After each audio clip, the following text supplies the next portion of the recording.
Eu creio, Senhor, na divina promessa, vitória já tive nas lutas aqui. Contudo, é muito certo que a gente tropeça. Por isso, Senhor, eu preciso de ti.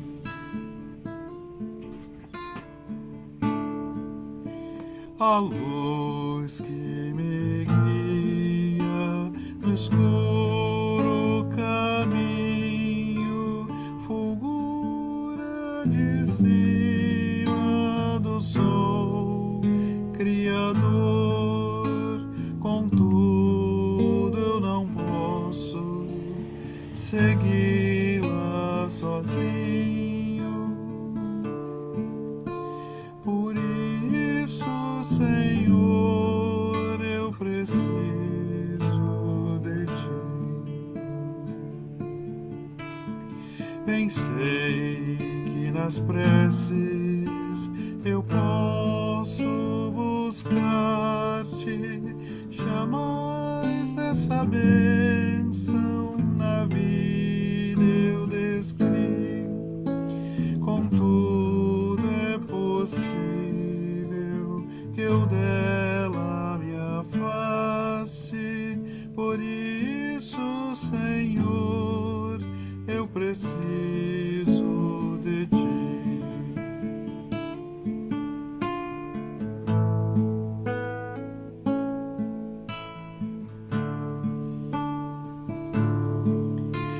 Esforços da terra, precário destino, empenho dos homens, riqueza, o que for, não valem a bênção do reino divino. Por isso, Senhor, eu preciso de ti. Por isso eu preciso de ti, meu Senhor.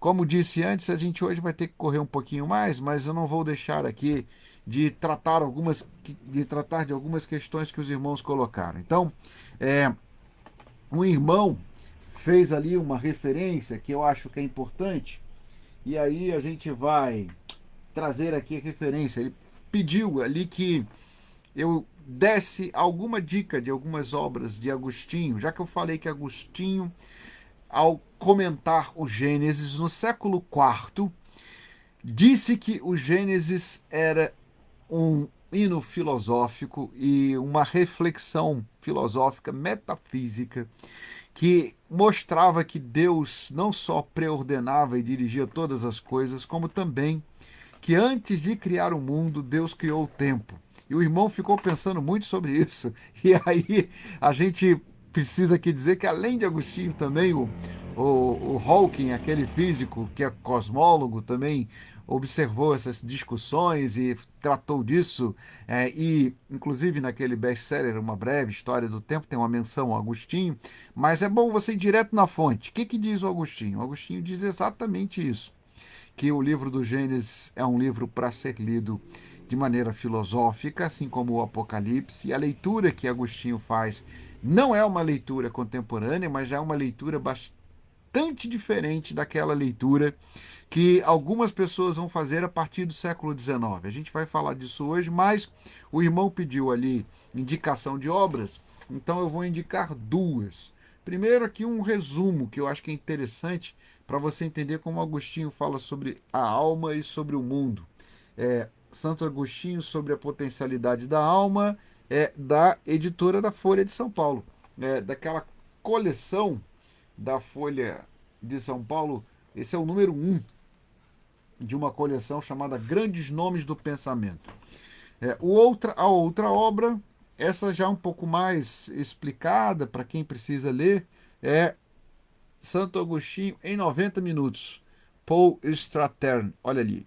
E se você tiver mais vontade, aí o nosso irmão Brian fez a tradução direta de todos os trabalhos de Agostinho das Confissões, e aí você pode buscar isso com mais calma. Mas eu acho que essas são as duas obras introdutórias. Tem gente pedindo para eu mostrar de novo o livrinho pequenininho.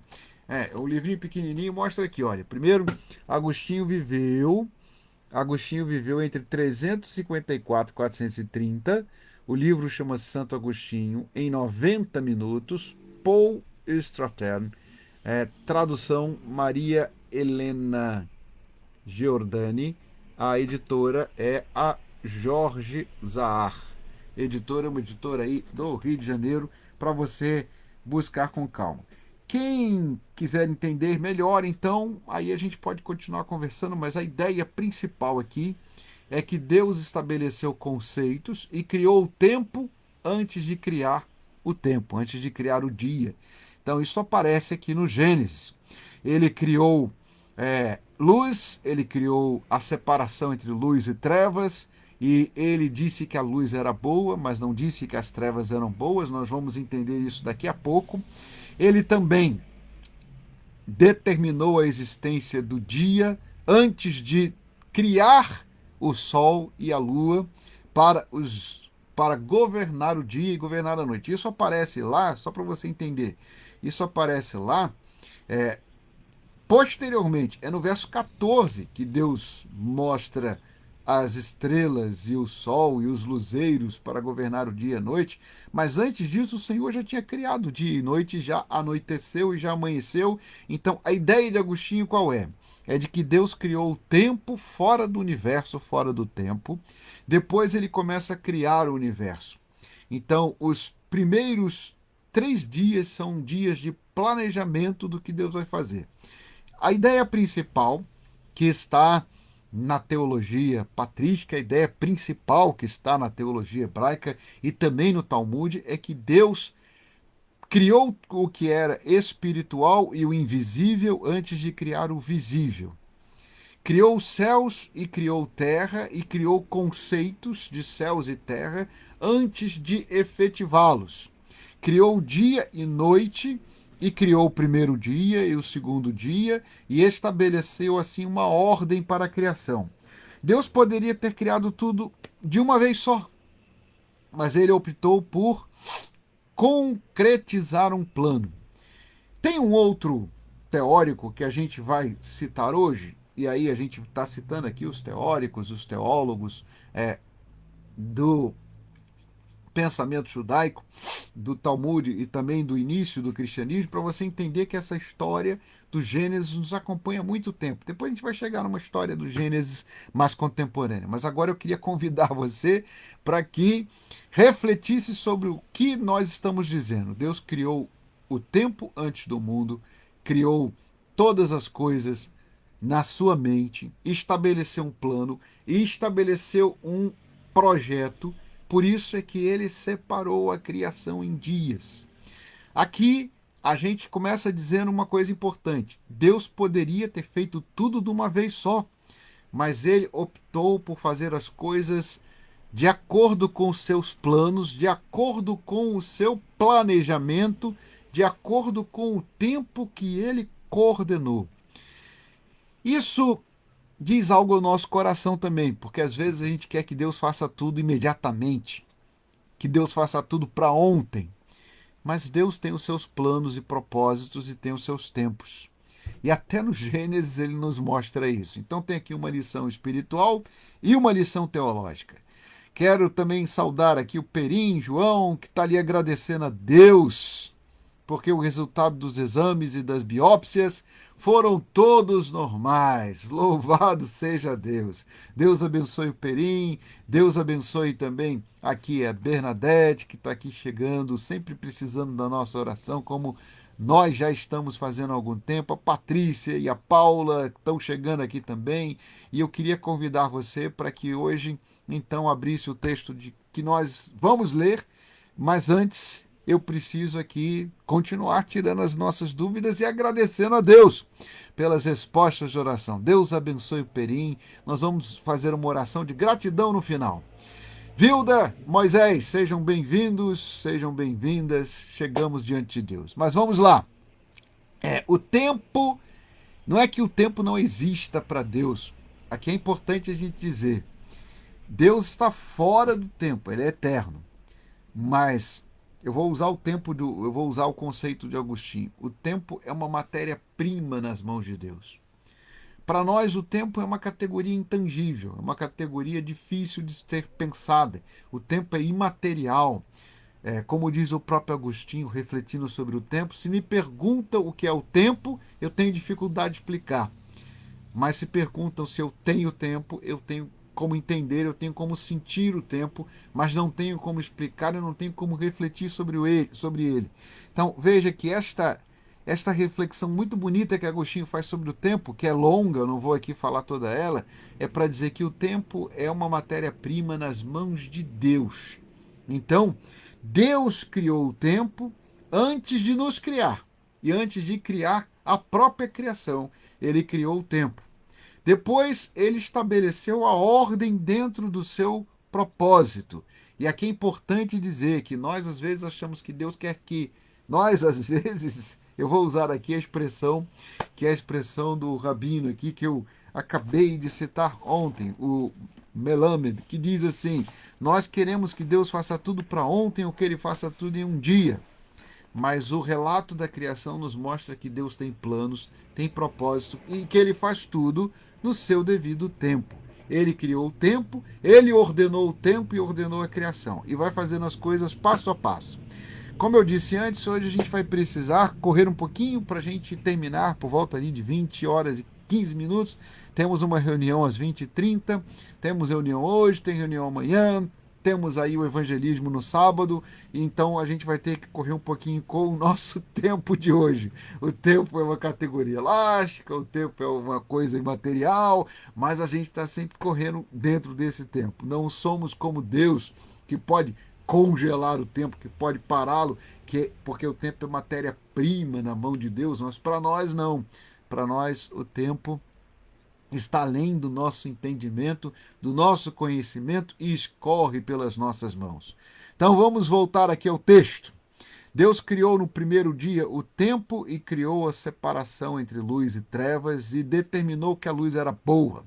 Deus estabeleceu no segundo dia ali a separação das águas, e aqui a gente já explicou que o ciclo das águas seria o princípio, o primórdio da própria vida no entendimento da Bíblia hebraica, mas curiosamente, aqui a gente precisa dizer também na ciência moderna.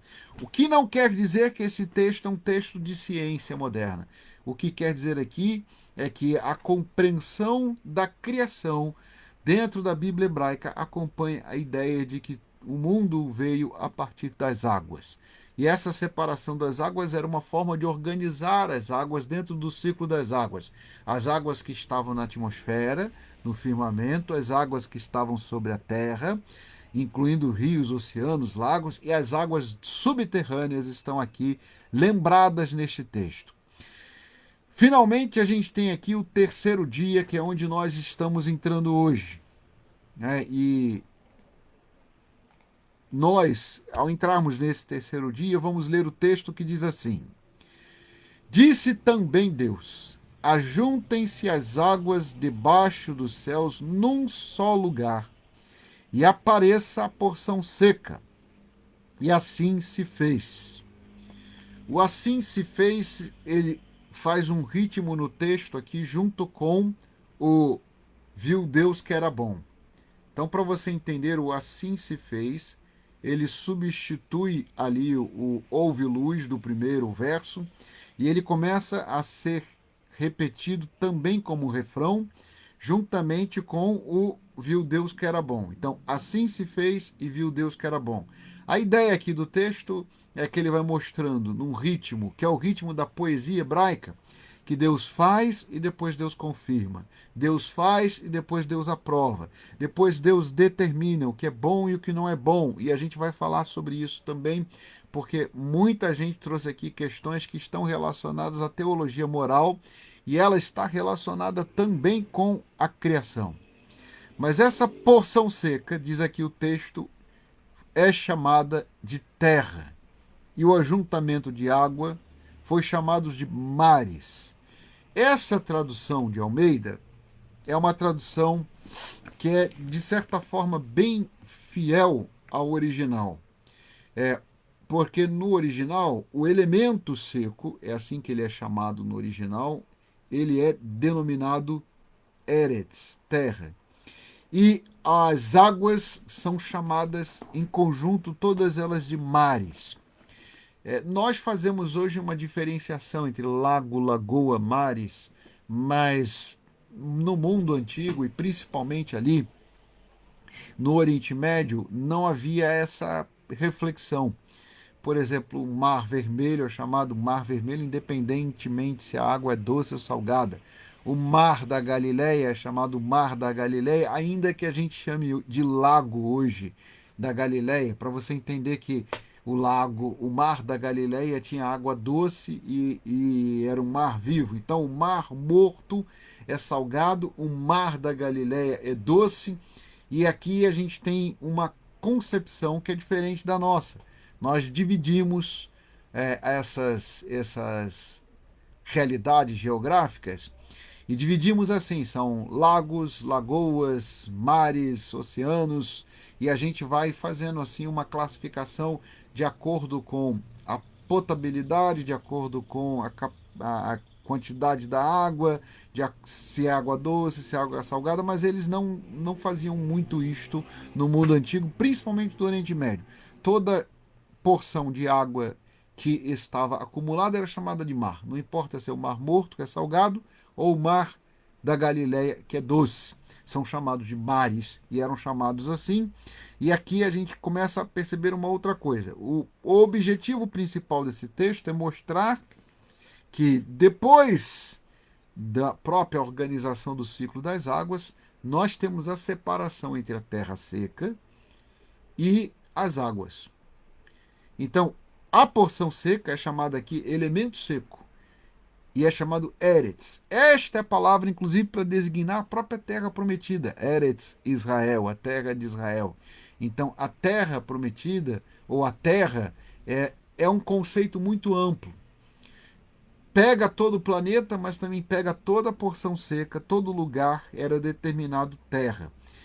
Almeida aqui colocou as duas coisas com letra maiúscula na tradução da versão revista e atualizada, e faz sentido, porque nós não estamos falando apenas da porção seca do solo, nós estamos falando aqui da terra no sentido de todas as terras, e estamos falando de mares no sentido de todas as águas. Então, terras e mares aqui não tem a preocupação que nós temos hoje, que é a preocupação geográfica. Que preocupação que eles têm aqui? É uma preocupação de mostrar, mais uma vez, que Deus é Deus de ordem e não de confusão.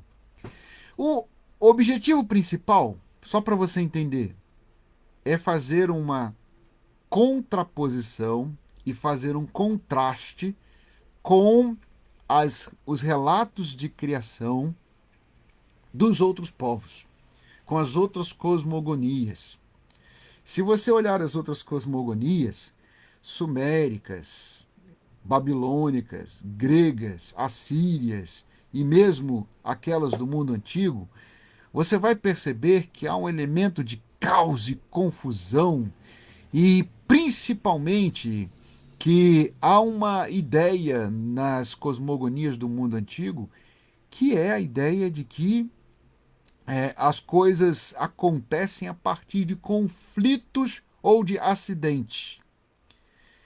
Então, por exemplo, nos mitos de cosmogonia gregos, os montes, as ilhas, são, em geral, fruto de algum tipo de punição dos deuses a algum ser, ou algum tipo de luta que acontece e as coisas aparecem. Então, por exemplo, existem montanhas, as montanhas de Atlas são o próprio gigante que está ali, de alguma maneira, transformado em pedra. tem algumas figuras, algumas ilhas e algumas montanhas que são também associadas a pessoas que foram petrificadas ou seres que seriam mitológicos que se tornaram, portanto, ali prisioneiros. Quando você olha toda a mitologia grega, quando você olha toda a mitologia romana, quando você olha toda a mitologia egípcia, toda a mitologia suméria, ou dos babilônicos, ou dos povos antigos, você percebe que há uma ideia de caos e conflito permanente. E aqui o contraste é de que o Deus de Israel, o Deus da Bíblia, ele está aqui fazendo as coisas de maneira ordenada, planejada e cada uma no seu tempo. É como se ele estivesse arrumando a casa. E aí ele separa terra e água. Não é uma condenação de Deus que provoca isso. Não é um acidente, não é um conflito, é uma ordem mesmo, como se Deus estivesse ordenando a criação. O Edivaldo levantou uma questão ali, que é uma questão importante, né, que a cronologia de Deus não é nossa, que é a própria questão sobre o que significam esses dias. Primeiro dia, segundo dia, terceiro dia. Eu vou começar com a primeira coisa que é óbvia, que é um comentário de Maimônides e um comentário também de Agostinho, que, veja bem, o Melamed, Maimônides, Agostinho e Philon, todos esses teólogos da antiguidade, vão dizer que o primeiro dia não tem nada a ver com as nossas 24 horas. E é óbvio que não tem a ver, porque não tem sol nem lua. Então Deus criou o conceito de dia como? O que significa esse dia? Eu vou introduzir essa discussão hoje, mas não vou entrar nela porque não vai dar tempo. Eu só vou dizer para você que a teologia antiga, a teologia hebraica, ela apresenta esse conceito de diversas formas. Primeiro, eu vou apresentar o Maimônides, né? O Maimônides aqui na discussão sobre Gênesis. E ali, o que significam essas anotações que eu fiz aqui? Maimônides diz que a palavra dia, ela também precisa ser repensada, precisa ser ensinada, e aqui ele usa um conceito que é o conceito de pegar a própria palavra e transformar a palavra em número, o que é um conceito muito hebraico para nós. Na verdade, ele transforma a palavra yom, dia, numa fórmula matemática. Essa fórmula matemática seria alguma coisa como 14.883.414, que estaria de um lado da equação, do outro 42 vezes 1000 vezes o iod, que é o y. Quando você olha a fórmula de matemática de Maimônides, Maimônides era teólogo, filósofo, matemático, ele está olhando o dia e o conceito do dia e pensando o que significa esse dia antes do tempo. Porque o primeiro dia existiu antes de existir Sol e Lua. Portanto, o dia não era 24 horas. Porque não tinha nem Sol nem Lua para marcar as 24 horas, não tinham nem as horas da noite nem as horas do dia, mas houve amanhecer e houve anoitecer no primeiro dia. No segundo dia, existem céus, mas também ainda não existem Sol e Lua. Então, mais uma vez, a gente aqui começa a pensar que o dia da criação, ele é aquilo que Philon vai chamar de era, e Maimônides aqui vai tentar transformar essa era numa fórmula matemática. Quem gosta de matemática, depois eu posso compartilhar isso para você ficar aí se divertindo com a fórmula de Maimônides, que ele está tentando pensar o que seria essa fórmula matemática para calcular o dia. Para dizer que esse dia, a palavra não significaria a palavra dia no sentido que nós usamos hoje. O que Maimônides diz é que a palavra tem um significado de uma fórmula matemática. E aí você vai ter que entender que no hebraico os números e as letras eram utilizados indistintamente. Então o Aleph é o número 1, que é a primeira letra, e assim sucessivamente, até que eles construíam fórmulas matemáticas usando as palavras em hebraico. E ele constrói uma fórmula matemática com a palavra ion, com a palavra dia. Depois de citar Maimônides e Fílon de Alexandria, eu vou voltar aqui para o Melâmede, que diz não só que o dia do Senhor é matéria-prima nas mãos do Senhor, como ele vai dizer que este dia é uma expressão da vontade divina. E aqui ele usa uma outra expressão que é diferente da nossa. O que significa o dia do Senhor na Escritura? Significa o dia na presença de Deus. E a ideia de que Deus determina a duração do tempo e determina não só a duração, mas o sentido, a qualidade desse tempo, é uma ideia importante para o próprio judaísmo e para a Bíblia hebraica. Eu nem vou dizer para você que Deus é Senhor do tempo e Senhor do universo, porque você já sabe disso. Mas eu vou lembrar para você o comentário que Melâmede faz aqui. Ele diz o seguinte: assim como Deus criou o dia e criou o primeiro dia no seu tempo, com uma intenção vigente de mostrar que o tempo estava nas suas mãos, o mesmo Deus que criou o tempo paralisou o tempo na batalha de Josué. Então, o que isto significa para nós? Significa que quando nós pensamos no tempo, nós pensamos no nosso tempo orgânico, cronológico, no nosso tempo matemático, mas Deus está pensando no tempo dentro de uma dimensão infinitamente maior do que a nossa. Deus é Senhor do tempo. Ele é Criador do tempo. Ele determina quanto tempo determina o tempo. Ele determina quantos dias dura um dia. Ele é capaz de parar o tempo, como aconteceu lá na batalha de Josué. Então o comentário do Melâmede é bem interessante, porque mostra que o tempo está nas mãos de Deus como qualquer outra coisa da criação, assim como nós também estamos nas mãos de Deus, e o Senhor determinou o tempo da nossa existência antes de nós existirmos. Bom, eu vou aqui lembrar para você o que o irmão já lembrou ali, né, que é o Edivaldo, quando a gente viu o Apocalipse, mas vou dizer para você que tem mais gente refletindo sobre esse texto. Hoje eu citei 4, né? Agostinho, Fílon de Alexandria, Melâmede e Maimônides. Mas a gente vai citar amanhã o que os teólogos cristãos vão falar a respeito desse Yom, que é o dia da criação. E aí vamos falar do primeiro, segundo e terceiro dia. Lembrando para você aqui que no terceiro dia Deus fez mais coisas do que em outros dias. Então, os dias têm uma ordem dentro do plano de Deus e Deus faz o que ele quer, como ele quer. Mas ele também faz muitas coisas num dia, às vezes faz uma coisa só no outro dia. E a gente vai ter oportunidade de entender o que significa isto, também no sentido da relevância de tudo aquilo que ele criou. Nós vamos encerrar com uma oração.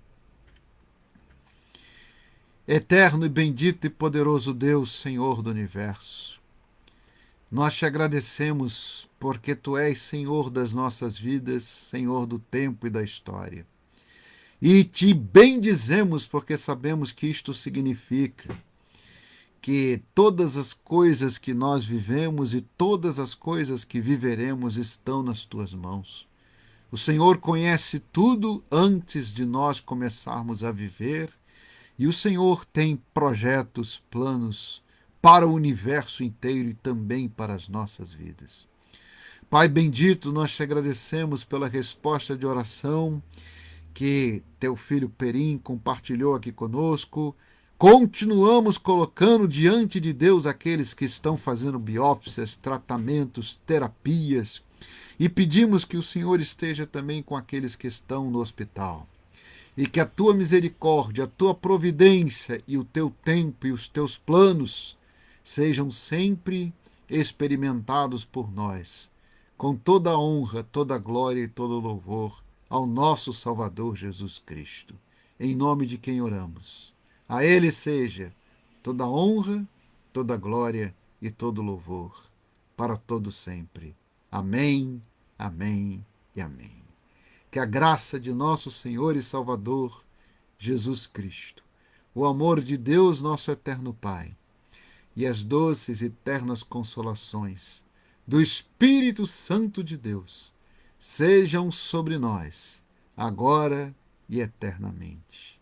Amém, amém e amém. Amém, amém e amém.